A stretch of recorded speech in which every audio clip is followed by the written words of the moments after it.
perjalanan ini dari alam ruh ke alam rahim ke alam dunia. Dunia ini kan tidak lama. Makanya saya bilang, kalau ada orang meninggal di umur 60-70, Pak, bersyukur. Iya. Kenapa bersyukur? Itu Nabi yang panggil, Pak. Rasulullah mengatakan, likulli syai'in hasabi wa hasabi ummati baina sitina wa sab'in. Bahwa segala sesuatu itu ada batasannya. Umatku itu antara 60-70 tahun. Itu permintaannya Rasulullah. Makanya ketika ada di antara kita, keluarga kita meninggal di umur 60 ke atas, jangan tersedih. Kenapa? Itu Rasulullah yang memanggil. Memang Nabi yang panggil. Saya sudah sampaikan kemarin bahwa kenapa diminta itu Nabi tidak mau, Pak, kalau banyak dosanya umatnya. Makanya kan dia minta, tidak usah panjang umurnya umatku. Cukup 60-70.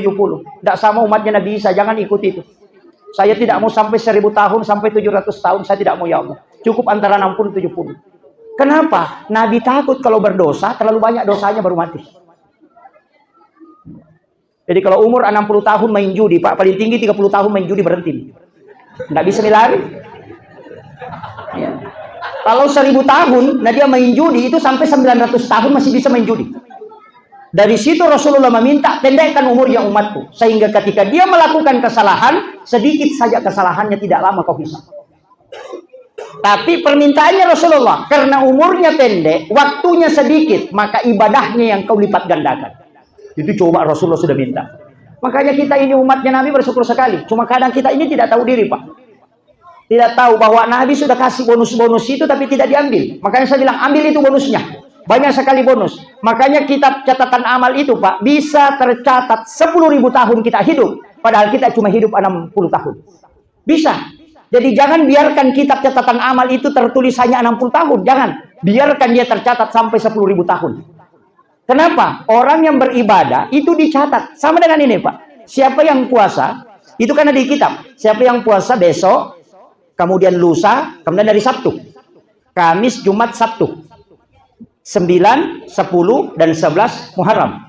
Siapa yang puasa 3 hari itu, di dalam kitab itu mengatakan bahwa, ini penjelasan ulama di hikmah itu mengatakan, siapa yang berpuasa pada 3 hari itu, maka sama dengan kalau dia beribadah selama 700 tahun. Kalau kita puasa hanya pada hari Asyura, itu menghapuskan dosa 1 tahun. Pak. Jadi dosa itu dihapuskan 1 tahun. Makanya ibadah itu kalau untuk umatnya Rasulullah pasti ada pelipatan. Ada bahkan ibadah itu 2 tahun puasa, padahal cuma 1 hari. Kenapa ada puasa Asyura, ada puasa Tasua? Itu kan untuk membedakan. Cuma sebenarnya yang kita dianjurkan itu ada 2. Berpuasa dan memberi makan. Karena dalam hadis yang sahih Rasulullah mengatakan, siapa yang memberi makan kepada umatku di 10 Muharram, maka sama kalau dia memberi makan kepada seluruh umatku mulai dari yang awal sampai yang akhir. Makanya orang tua dulu suruh mapeca. Kan begitu. Apa dibikin, Bu, kalau 10 Muharram? Mak bubur. Agak bahasa Makassarna? Itu JP Surah. Itu 7 macam toh. Padahal sebenarnya bukan perintahnya 7. Cuma kebetulan Nabi Nuh itu ketika perahunya sandar, maka semua binatang yang ikut di 10 Muharram, pas 10 Muharram kan, semua binatang dan umatnya yang ikut itu disuruh puasa. Karena kapan dia makan tidak cukup makanannya. Makanya disuruh puasa semua binatang. Makanya binatang itu kan ada puasanya. Ayam itu kan puasa. Kapan? Ketika dia ngerami telurnya. Karena telur tidak akan bisa menetas sempurna kalau dia tidak puasa. Ular itu puasa 40 hari supaya kulitnya berganti. Untuk mengganti kulit, ular tidak harus tidak makan dan tidak minum itu selama 40 hari. Kita, Pak, puasa hanya sehari semalam itu sudah loyo. Ular itu 40 hari tidak makan, tidak minum, tidak apa-apa.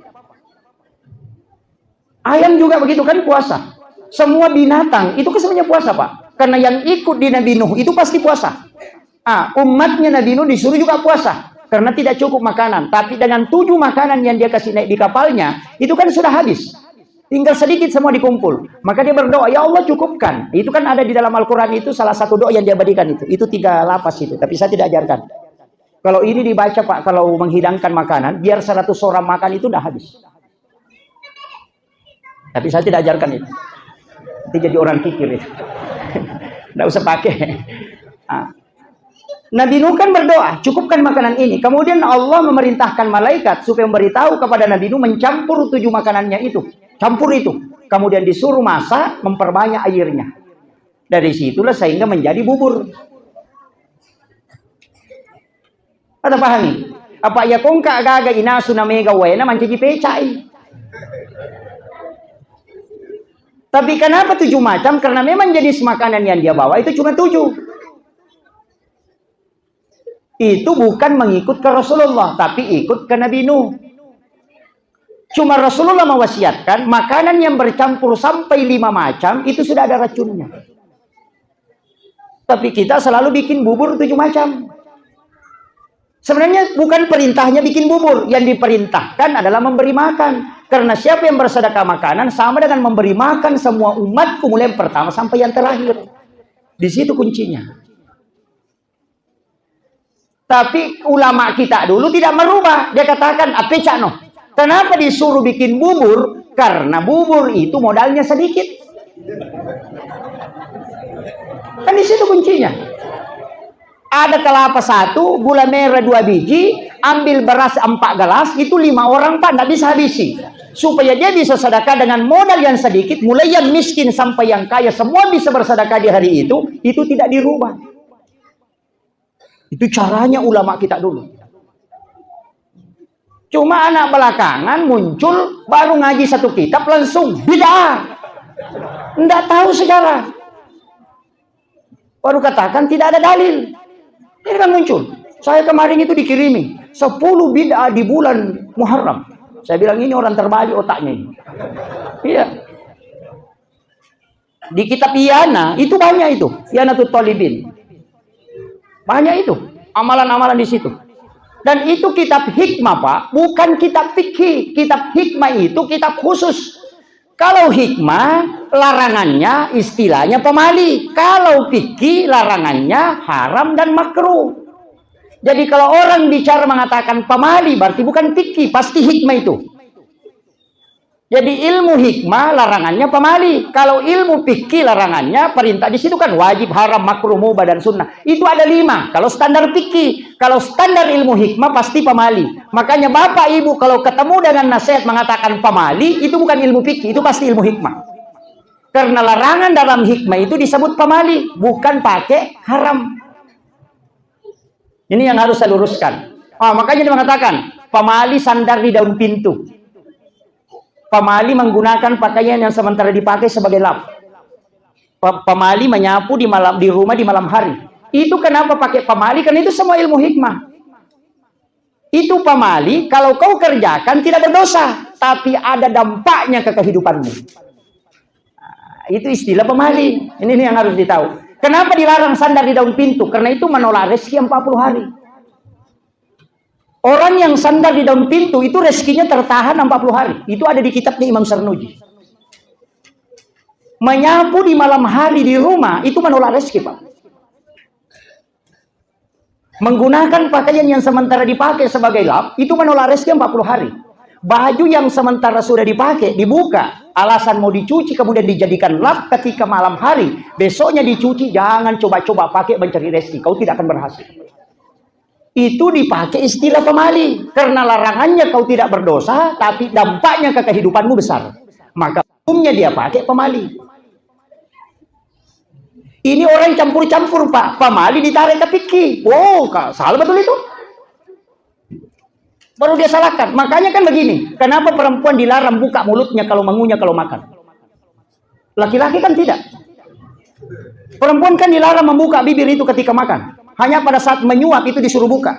Pada saat dia makan itu disuruh tutup. Hanya bagian rahangnya yang bergerak. Itu karena mempengaruhi dirinya. Kalau ada perempuan menutup bibirnya ketika dia mengunyah, itu suaminya pengantin baru setiap malam. Itu hikmahnya. Karena bibir atas itu konek dengan bawah. Itu sudah tahu. Kalau belum tahu itu Pak, pusing betul itu.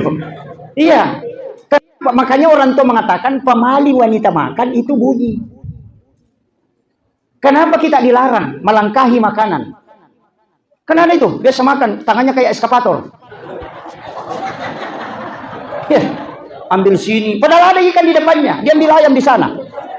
Itu kan dilarang. Makanya mengatakan pemali melangkahi makanan. Kenapa? Orang yang mengambil makanan yang jauh darinya, kalau ada rezekinya, dia harus urus baru bisa sampai ke dia. Tapi kalau dia tidak mengambil yang jauh, hanya di depannya, orang yang akan menguruskan rezeki untuknya. Itu yang dipakai ulama kita dulu. Maka daji mau tikkai bi andre magai supaya dalek mudah dapat rasa-rasa kok. Itu kan yang dipakai Pak. Makanya dia pakai istilah pamali. Begitu. Makanya orang Bugis pakai baki supaya diputar. Itu hebatnya, Pak. Tapi ini kan kadang hilang toh. Makanya siatkan. Memang harus ngaji, Pak. Karena kalau kita tidak tahu itu arahnya kemana, ilmu akidah larinya ke sini, ilmu fikih larinya ke sini, larangan fikih larinya ke sini, larangan akidah larinya ke sini, itu jadi masalah. Sekarang orang kan banyak campur-campur, salaman, taksim ke orang tua, sungkeman itu musyrik karena dianggap menyembah orang tua, padahal itu adab. Tidak bisa adab ditarik ke tauhid, Pak. Tidak bisa, pasti hancur agama.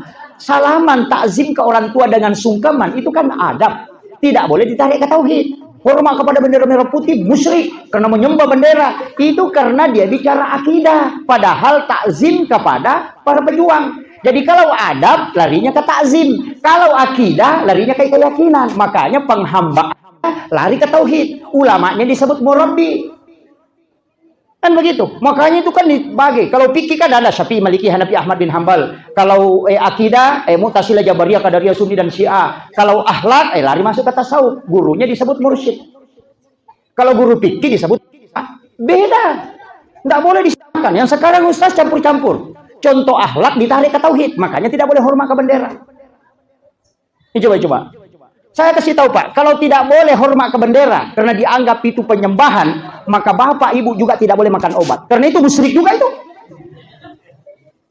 Coba. Iya, ada saya bilang nanti berhenti sakit kepala kalau sudah minum Paramexo, itu musyrik itu. Enggak bisa dicampur, Pak. Kalau fikih pasti berbeda pendapat. Syafi'i berbeda Imam Malik, tapi tidak pernah bertengkar. Kalau Syafi'i datang ke masjidnya Abu Hanifah, dia bermalam di sana, ketemu dengan Abu Yusuf. Ketika Imam Syafi'i disuruh jadi imam, dia imam sholat isya dan sholat subuh. Tapi ketika sholat subuh, Abu Yusuf muridnya Abu Hanifah menunggu Imam Syafi'i kunut, tapi Imam Syafi'i tidak kunut. Tidak kunut subuh. Baru dia tidak sujud sahwi. Selesai salam ditanya, kenapa tidak kunut? Nah, kau yang memerintahkan kunut. Kalau orang tidak kunut sujud sahwi. Imam Syafi'i mengatakan, mana mungkin saya kunut? Masjid ini masjidnya Abu Hanifah. Abu Hanifah tidak kunut subuh. Yang ikut di belakang saya muridnya Abu Hanifah. Di depan sana ada kuburannya. Saya keliru karena saya tamu. Mana mungkin saya mau merubah yang ada di sini. Itu Imam Syafi'i, Pak. Kita datang ke masjidnya orang langsung mau jadi imam. Langsung kencang-kencang lagi. Padahal di sana lain adabnya. Makanya di mana-mana kalau saya disuruh jadi imam itu tidak pernah mau. Kenapa? Jamaah di sana berbaur dengan imamnya itu sudah tahu bagaimana lamanya baca Fatihah. Kalau saya datang terlalu lambat nanti dia menghayal, apalagi yang dibaca Pak Ustaz ini. Makanya jangan coba-coba mengacaukan kondisi yang ada di dalam masjid yang sudah berjalan di sini. Sekarang ini kan banyak. Itu karena tidak ada adab. Nah, ini. Tapi tidak ada jadi Makassar, Pak Di? Hah? Tidak ada jadi? Oh ya, alhamdulillah. Saya kasih resep, Pak. Dalam hidup ini, kehidupan itu sederhana. Jangan bikin sulit, Pak. Sebenarnya semua ibadah itu, Pak, ada resep gampangnya. Ada resep gampangnya. Begini, kadang-kadang kita selalu mau ambil yang tinggi, baru kita dibawa. Tidak bisa. Maka di guru tekemui, ya kok anak manu, alingi benih, ya kindok manu, alingi berleh. Nih. Kalau anak ayam, ya kasih beras. Tapi kalau induknya, kasih jagung. Tapi jangan coba-coba kasih jagung ke anak ayam. Pasti dia tidak bisa makan. Sama dengan ilmu agama. Jangan kita mencari yang terlalu tinggi, menyusahkan diri, kemudian sebenarnya posisi kita di bawah. Semua agama itu kan ada. Makanya itu selalu ada turunan. Makanya kan haji wajib, ada umrah. Syahadat wajib, sholawat sunnahnya. Kemudian sholat fardu ada, sholat sunat ada. Puasa wajib ada Ramadan, puasa sunnah ada. Sedekah itu sunnah, wajib zakat. Jadi ibadah itu kan selalu ada turunannya. Dalam kaidahnya pun itu selalu ada turunan, Pak. Saya kasih tahu begini. Orang kalau sholat, itu kan ada dua versi. Anta'budallah ka'annaka tarahu, fa'illam takun tarahu, fa'innahu yaraka. Nah, kita mau pakai anta'budallah ka'annaka tarahu. Padahal standar kita belum sampai ke situ.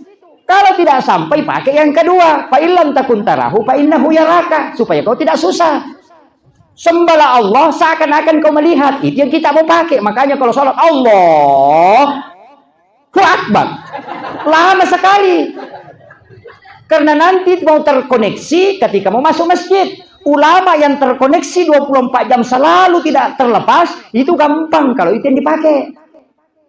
Tapi kita yang belum pakai itu, makanya dipakai yang kedua. Fa illam takun tarau fa innahu yaraka. Kau yakin saja Allah melihat kamu. Selesai. Allah lihat saya ruku, Allah lihat saya bangkit, Allah lihat saya sujud. Itu yang paling gampang, tidak capek-capek naik. Coba, mana kan begitu? Kadang-kadang kita sudah ngaji, oh ini Allah begini, baru stresnya, karena itu yang dia mau pakai. Ulama kita dari dulu kan tanya, kau sudah kenal Allah? Oh, ini Allah, kau ada di atas. So, kalau ada di atas berarti kau yakin saja dia melihat kamu. Kan begitu. Kenapa ketika ada orang bertanya, fa'il Allah? Rasul mengatakan, wallahu alal arsis tawa. Belum keluar dari pintu masjid, datang lagi, fa'il Allah ya Rasul. Apa kata Nabi? Wallahu akrabu min hablil warid. Allah itu lebih dekat daripada urat lehermu. Dua pertanyaan sama, tapi jawabannya beda. Kenapa? Karena satu ahli fikih, satu ahli tasawuf. Yang ahli tasawuf dikasih tahu wallahu akrabu min hablil warid, karena dia sudah terkoneksi. Yang kedua, yang pertama bertanya fa'in Allah, disebut wallahu alal arsis tawa. Allah itu ada di atas, karena kalau dibilang lebih dekat dari dalam, dia bilang wah Allah ini banyak. Nah, begitu. Saya kemarin sampai diprotes itu Pak, ketika saya mengatakan biarkan nurnya yang masuk, karena ada tempat dia bisa tempati di situ, nurnya masuk ke situ. Yang dia tidak ciptakan pada manusia, tapi dia hembuskan. Wa nafahtu fihi mir ruh. Itu tidak diciptakan, Pak. Ruh itu tidak diciptakan, tapi dia dihembuskan, bukan khalaqa. Makanya di situ bisa kita terkoneksi. Karena di situ bisa terkoneksi, maka biarkan dia terkoneksi di situ. Wah, ibu-ibu, bapak-bapak, kalau mau tahu koneksinya itu kan paling gampang. Yang paling mudah itu mengkoneksikan, yakin melihat kita. Itu aja. Coba, makanya takwa itu bukan Pak, bukan takwa itu bahwa selalu mengingat Allah, tidak. Tapi takwa adalah selalu merasa diawasi oleh Allah. Itulah takwa. Karena kalau mau ingat, oh pasti lepas. Kau ingat ini muncul lagi, ingat ini muncul lagi. Tidak mungkin, pasti bolak-balik. Tapi kalau kau yakin dia melihat, pasti gampang Pak. Dia lihat saya ruku, dia lihat saya sujud, dia lihat sholat, selesai. Enak sekali itu. Daripada yang lain, Allah Akbar. Wah, pasti lari juga itu. Itu kan gampangnya, istilahnya ada standar di bawah, ada standar maksimal. Kalau bapak ibu sudah sholat mengatakan, woi dia kawak guru ya Pak Ustaz, saya tidak pernah belajar sholat Pak Ustaz, sedikit saja aku hafal, gampang. Yang penting mau sholat hafal 5. Yang pertama Allahu Akbar, yang kedua hafal Fatihah, yang ketiga hafal syahadat, yang keempat hafal sholawat, yang kelima hafal salam. Kalau sudah hafal ini sholat makin. Karena itu yang wajib bacaan Allahu Akbar, takbiratul ihram. Fatihah yang kedua wajib. Bacaan surah kan sunnah, doa iftitah sunnah, bacaan ruku sunnah. Yang wajib itu cuma rukunya. Bangkit dari ruku itu wajib, bacaannya sunnah. Sujud wajib, bacaannya sunnah. Duduk di antara dua sujud, bacaannya sunnah. Yang duduknya itu wajib, sujud kedua wajib, bacaannya sunnah. Tahiyat, yang wajib dalam tahiyat itu tahiyat awal sampai sholawat. Yang wajib secara adalah syahadat dan sholawat. Salam ke kanan itu wajib, salam ke kiri itu sunnah. Kalau bapak tidak hafal yang lain, cukup hafal yang 5. Allahu Akbar, baca Fatihah, kemudian ruku. Apa dibaca kalau ruku? Tidak usah ada dibaca. Yang penting sholat Pak. Karena gerakannya yang wajib, bacaannya sunnah. Kan begitu. Tahiyat syahadat dengan sholawat, kemudian salam ke kanan. Makanya ikut jadi makmum. Itu yang paling enak. Kalau sholat sendiri Pak, bebannya berat. Karena kita ditanya sendiri. Tapi kalau berjamaah, walaupun nanti ada pertanyaan sendiri, tapi bisa mengikut. Makanya dikatakan sholat jamaah lebih afdal daripada sholat sendiri. Kalau ada senter Pak, 20 baterainya sama satu, mana yang terang? Pasti yang 20. Kalau senter satu baterainya mati, tidak mungkin menyala. Tapi kalau 20 baterainya ada mati, kasih simpan di tengah, masih menyala itu. Makanya kau kepak dari jamaah gimpe, aci pirak bawah nih. Kan begitu. Itu resepnya sebenarnya agama. Kalau kau tidak mampu sempurna sebenarnya, lari ke sini supaya kau bisa ikut sama-sama. Nah begitu. Makanya saf yang paling bagus itu di belakang imam. Kenapa? Tidak terganggu. Kemudian yang depan itu paling bagus, sebelah kanan. Ashabul yamin itu didoakan malaikat. Tapi tidak bisa dipakai itu Pak. Bahwa semua yang bawa sebelah kanan, nanti kiri kosong. Atau diakali, imamnya dibawa ke sudut. Supaya semua orang sebelah kanan. Makanya ilmu mustahab tidak boleh masuk dalam ilmu hukum fikih. Karena dia masuk dalam keutamaan. Itu kan ilmu agama begitu Pak. Kadang orang bilang, oh, ini yang paling utama. Sehingga semua yang di sini disalahkan. Oh itu jadi masalah. Ya, makanya Bapak kalau datang ke masjid, usahakan di sebelah kanannya imam. Itu tempat paling bagus Pak. Saf pertama di sebelah kanan. 7 orang ini di belakang imam, itu istimewa Pak. Tapi jangan coba-coba berdiri di situ. Jangan sembarang. Kalau imamnya salah, siapa yang mau ganti? Berani situ. mentang-mentang datang di situ baru Sabtu Minggu masuk masjid, langsung berdiri di situ. Oh, ini yang paling afdal. Sekalinya imamnya salah, balik begini. Bagaimana? Ini kan jadi masalah. Makanya agama itu kan ada aturannya juga. Ya, memang bagus di situ, tapi siapa dulu? Iya, makanya ulama bilang sampai samping situ kok sedikit. Supaya nanti kalau salah ini ada yang bisa gantikan. Makanya ada masjid itu Pak, beberapa masjid saya protes. Kenapa? Dia tidak bikin pintu darurat di depan. Harus ada pintu darurat itu di sebelah kiri atau kanan imam. Karena kalau imam batal wudhu, supaya dia bisa keluar ke situ, lewat situ. Ada masjid tertutup apa di situ. Imamnya batal, masa dia mau melangkahi kepalanya makmum ke belakang. Itu kan bikin siksa, Pak. Itu sudah dari dulu itu dibuat ulama begitu. Tapi sekarang kita kan sama dengan mihrab masjid, Pak. Itu keramiknya dirubah warnanya. Tapi tidak dikasih tinggi, cuma dirubah. Kenapa? Supaya tidak bergeser. Itu tidak sembarang itu. Saya pernah dikasih tahu, Pak. Makanya sampai hari ini tidak pernah jadi imam. Kecuali dia kali. Jadi imam. Saya pernah itu jadi imam di Kalimantan. Sehingga sholat, saya bertiga. Satu yang azan dan iqamah. Saya bilang nanti dia yang jadi imam. Jadi saya sudah berdiri di belakang. Nanti dia yang jadi imam. Ternyata orang bisu. Saya bilang terpaksa saya jadi imam ini. Karena dia bilang, saya bilang mati. Saya mundur, saya bilang, wah saya kena dapat ini. Iya. Kenapa? Karena berat, Pak. Berat. Tanggung jawab imam itu berat. Tak sembarang. Tapi saya kasih tahu anak-anakku di sini yang siapa tahu ada yang hafal Quran, mau jadi imam, saya kasih tahu kuncinya jangan lewat pintu makmum. Seakan lewat pintu depan itu jalurnya imam. Imam khusus itu kita tidak pernah lihat dia lewat pintu makmum. Kalau itu dia sudah punya khususnya. Kenapa? Imam yang tidak lewat pintu makmum itu pasti hafalannya kuat. Dan tidak, hampir dipastikan tidak akan salah bacanya. Yang kedua, imam itu jangan sholat sunat di masjid. Suruh sholat sunat di rumahnya. Rumahnya imam itu adalah rumahnya Nabi. Rumahnya Nabi itu pasti yang sebelah kanan masjid itu, atau sebelah kiri. Jadi dia masuk ke situ, sholat sunat simpan sajadah di situ. 3 tahun saja dia istiqomah sholat sunat di situ, dia tidak akan meninggal kecuali dia mimpi ketemu Nabi. Itu kuncinya. Itu jalur khusus kalau mau ketemu Rasulullah, suruh lakukan itu. Cuma kadang ada imam itu sholat sunat di masjid. Masuk sholat sunat. Situ di dalam. Mestinya imam itu nanti iqamat orang baru masuk. Setelah doa bersama dia kembali masuk ke situ sholat sunat. Dia akan ditemui oleh Rasulullah. Itu ulama kita sudah lakukan, makanya dia tahu.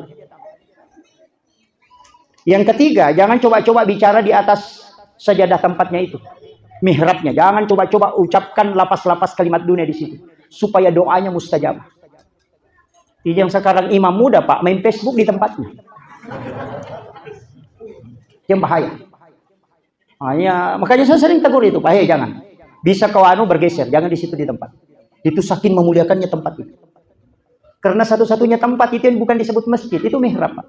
Fataqabbalaha rabbuha biqabulin hasanin wa ambataha nabatan hasanan wa kafalaha Zakaria. Kullama dakhala 'alaiha Zakaria al-mihrab wajada indaha rizqan. Qala ya Maryam anna laki hadza. Kan di situ. Wa min indillah innallaha yarzuqu man yasha bighairi hisab. Hunalika da'a Zakaria rabbah. Makanya orang yang tidak punya keturunan, istrinya sudah menopause, dia sudah tua, sudah tidak ada. Kalau orang Pak sudah menopause, dokter pasti mengatakan tidak mungkin melahirkan. Tapi kenapa Nabi Zakaria bisa melahirkan anak dari istri yang menopause? Itu karena memohon di mihrab. Makanya ulama mengatakan sesuatu yang mustahil ketika kau minta di mihrab itu tidak mustahil.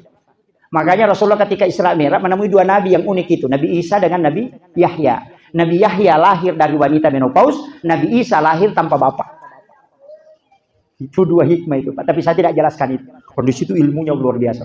Kalau orang kaji itu dalam sekali itu. Sama dengan Nabi Ibrahim, banyak orang tidak tahu kenapa Nabi Ibrahim itu dibakar. Padahal dia seorang nabi. Kenapa dia dibakar? Itu Allah ingin perlihatkan bahwa api pun tidak akan membakar tubuhnya Ibrahim. Kalau kau bisa ikuti apa yang dilakukan Ibrahim. Ini yang dipakai. Di sini kan ada penjual ya. Ada penjual, Pak, sini. Banyak. Nabi Ibrahim itu, Pak, tidak makan makanannya kecuali dia sedekahkan.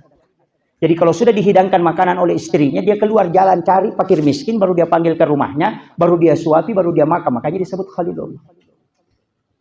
Apa yang terjadi? Ketika ada makanan tidak dimakan kecuali disedekahkan lebih dulu, maka ketika dia dibakar, itu api tidak membakar Ibrahim. Padahal bukan terhindar, tetap masuk ke dalam api selama 40 hari. 10 Muharram itu kan keluar. 40 hari di dalam api tidak bisa menghanguskan tubuhnya Ibrahim. Kenapa? Karena sifat membakarnya yang dicabut. Bukan api yang dipadamkan, Pak. Sangat mudah Allah mematikan api, tapi Allah ingin perlihatkan bahwa api itu pun tidak berani membakar tubuh yang bermakanan masuk ke dalamnya. Itu di dunia saja, apalagi di akhirat. Dan itu kuncinya. Makanya yang suka makan haram-haram sedikit ini, ya itu kan api-api kecil itu, Pak. Itu kan aja itu. Iya.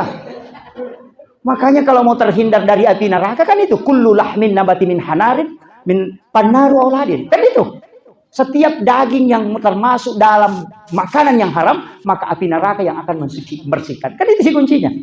Makanya dari situ kuncinya. Dari sinilah ilmu orang tua dulu ada istilahnya mula balu. Kan ada toh? Ada orang istilah mula balu toh?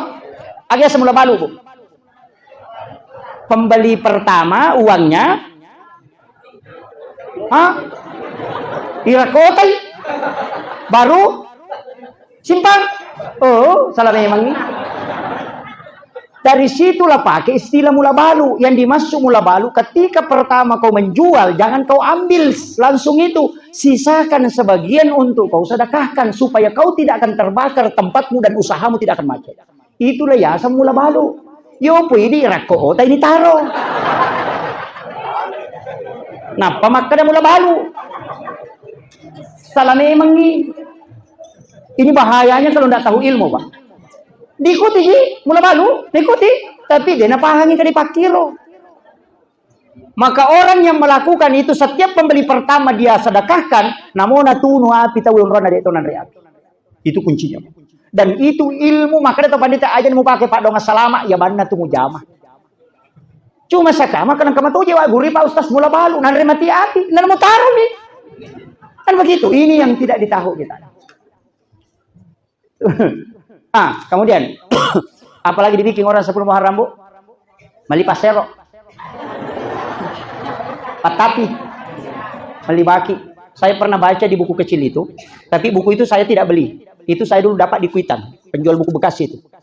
Saya menyesal juga tidak beli, karena ada beberapa yang tanyakan, mana buku itu? Saya bilang tidak tahu. Itu hasil penjelasan ulama. Ada beberapa buku itu buku kecil, hanya 42 halaman kalau tidak salah. Saya baca itu, saya kaget, Pak. Itu ulama yang tulis. Orang tua dulu itu kalau 10 Muharram apa yang dia beli? Patapi, pasero, kemudian saji, agapi, pasering. Kenapa dia beli? Ini tidak pakai hadis. Ini masuk ke ilmu hikmah, Pak. Orang cari hadisnya tidak ketemu. Kenapa disuruh itu? Itu penyapu pasering. Itu disuruh mali pasari ko 10 Muharram. Itu dia simpan di dekat pintu.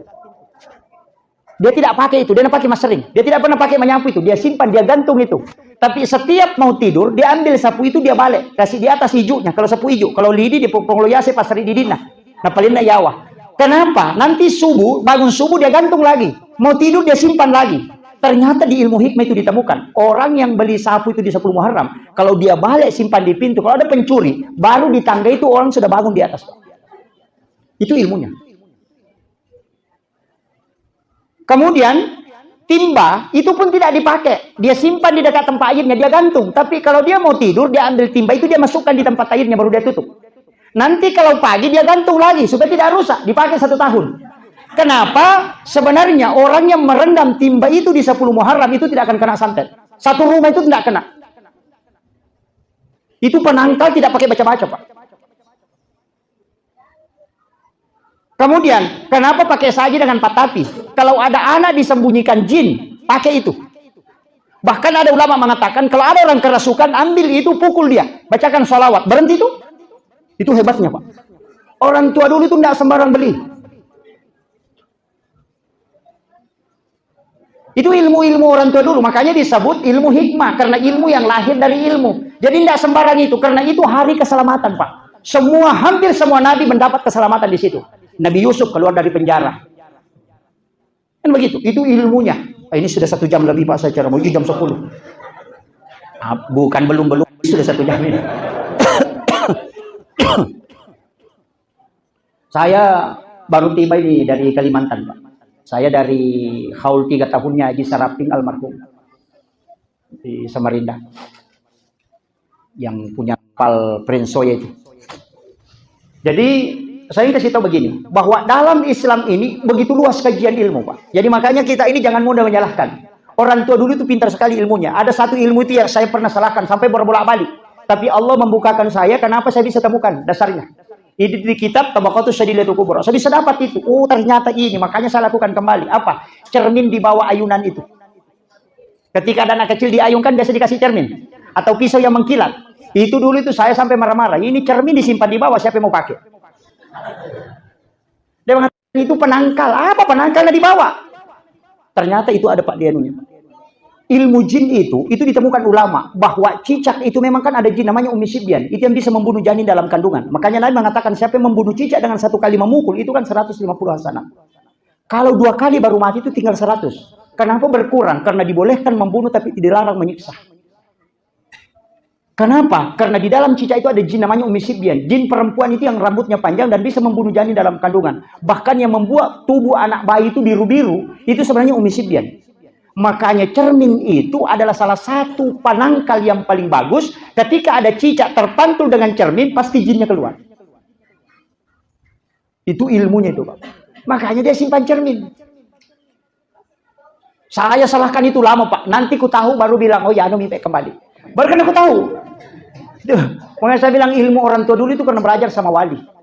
Kita kan tidak belajar. Belajar ini. Ulama-ulama kita seperti orang tua kita ini itu belajar sama guru tak itu luar biasa, Pak. Cuma kadang ulama kita begitu, dia tutup-tutup, tidak buka-buka. Saya ini, Pak, mungkin penceramah yang paling sering membuka ilmu-ilmu seperti itu. Bukan karena saya bahwa ilmu ini tidak dimiliki orang, banyak ulama kita tahu. Bahkan orang yang merantau ke Kalimantan, merantau ke mana itu sudah pelajari sebelum berangkat, Pak. Ilmu-ilmu batin itu, ilmu zikir, ilmu dia sudah pelajari. Cuma dia pelajari itu dari rumah ke rumah, dari guru ke guru itu, tapi tidak pernah buka. Tidak ada penceramah berani membuka, padahal dia sebenarnya tahu. Kenapa? Saya buka alasan yang pertama supaya ilmu ini tidak disalahkan orang. Kemudian yang kedua meluruskan yang salah paham. Karena banyak sampaja tepat tuh dia nak sampaja. Ternyata sampaja tepat tuh sampaja mapetu. Karena dia tidak sholat. Nah secuku maceng ama mapai asas najagi. Nah tapi waktu cuku pasti runtuh ni ruku si Bapa Allah Taala upakado ni watakaleku selesai. Maka dah kau tanya sampajasan itu tapak korok nih. Iya. Kan begitu. Nah, sebab memang Rasulullah kan mengatakan sujud itu bukan saja wajah, tapi seluruh yang ada dalam tubuh ini sujud. Karena lain sujud, lain sajid. Kadang kita itu kepala saja sujud. Pernah saya dapat Pak orang sholat cepat sekali. Allahu Akbar, Allah. Saya tidak salahkan, langsung saya tanya, Pak, kenapa cepat sekali sholatnya? Dia bilang, Pak Ustaz, saya itu tidak bisa khusyuk. Jadi kalau saya cepat, setan baru mau pengaruhi saya sudah berhenti. Nggak ada juga alasannya ini ternyata. Iya, ketua alasannya. Ya, jadi saya tidak salahkan, saya cuma tanya, woi malah sila sih itu, nah, woi anak pesira kang, woi selesai ini itu. Nah saya Pak, Ustaz, mau aku matengah kak, madar dia nurut tulis-tulis si peringaraku. Dia pukul cinampak, merodu pakal tun. Di nampai si tangan ganggu kak pada nak, nggak jatuh. Iya. Bila memang masing-masing mereka itu, makanya jangan cukup suka salahkan orang, Pak. Kadang-kadang alasannya itu masuk akal juga.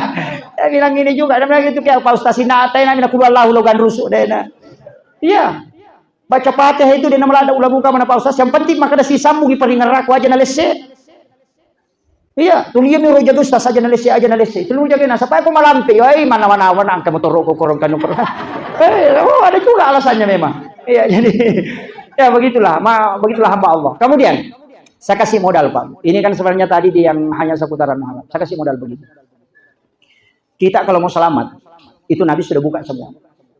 Tidak ada di dalam kehidupan umat itu yang dibuka selebar-lebarnya. Dan semua rahasia Allah itu dia sudah buka.